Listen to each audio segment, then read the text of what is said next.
Welcome back to Everything Man-tenance.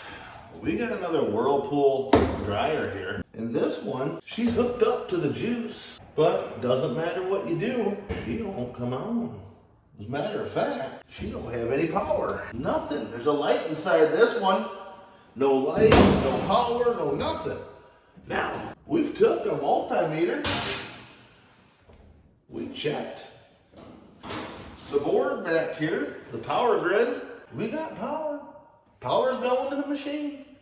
But she won't come on. She won't come on. Well, let me tell you, fellas and ladies, this machine was packed full of lint. She was a log jam. And what happens when these things are packed full of lint is they have a tendency to overheat. And when they overheat, they have a little dinky fuse. Let me show you what that fuse looks like. Here's the fuse right there. Yeah. And when these machines overheat, usually due to the lack of maintenance on the lint, getting log jam back there, they pop. And when they pop, they cut the power to the whole machine. Nothing will work. It's a cheap little fuse, but it serves a purpose. We don't want no fires, and we don't want no more damage on this machine, so they pop.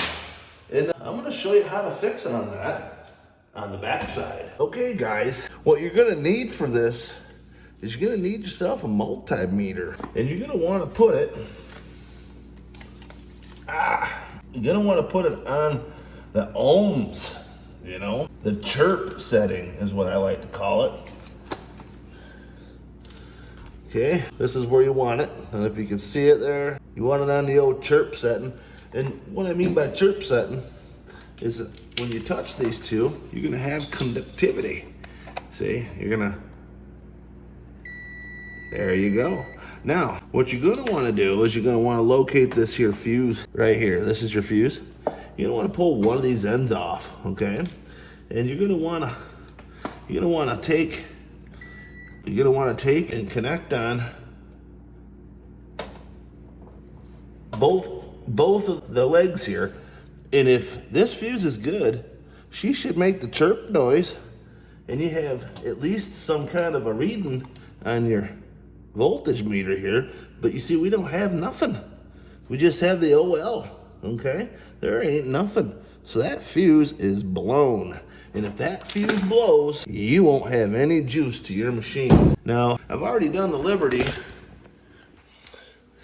and checked on the voltage block here, you know, and it looks like it's in good shape. And then when I had it plugged into the wall, we were getting sufficient power to the machine. So we know that the fusible link is dead. So we're gonna swap that fuse out real quick, and it's nice and easy. And we're gonna go ahead and do that. And I'll keep you on the camera here while I do that and show you just how easy that is. Okay, hopefully you can see me here. We got the new fuse here. I'm gonna stay out of the frame so you can see how I do it. Anyway, nothing to it, fellas. Or ladies, without the fellas at home. Because, you know, the ladies at home that don't have the fellas, they need to learn how to fix this stuff. Why not? It's not hard, right? So basically, you just put the new one where the old one is, right? And it's got a little tabulator in there right here. See a little slot right here? There's a little slot, and you set it in there, and then you push down, and that holds it in place. Yeah, see? And you put the one wire on, pull the other one off, right? Put your other wire, and that slot's not wanting to hold it very good, is it? Anyway, it's really that easy, okay? And you just put the screw back in.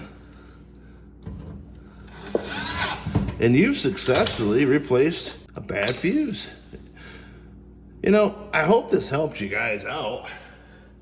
I mean, if you got a dead machine, you ain't got power, and you ain't got no light inside your machine, and you've already checked your electrical panel, that looks good, and you got power going to the machine. Fellas, ladies, your fusible link is blown. It'll shut down all the power to your machine. So it's a cheap fix. I can't remember how much that cost, but I think it was probably 15 bucks maybe, and you're back in business. So, you know, if you guys like this video, you know what to do. Like and subscribe. Sorry this was a short one, but hey, That's all I needed to show you. See you in the next one.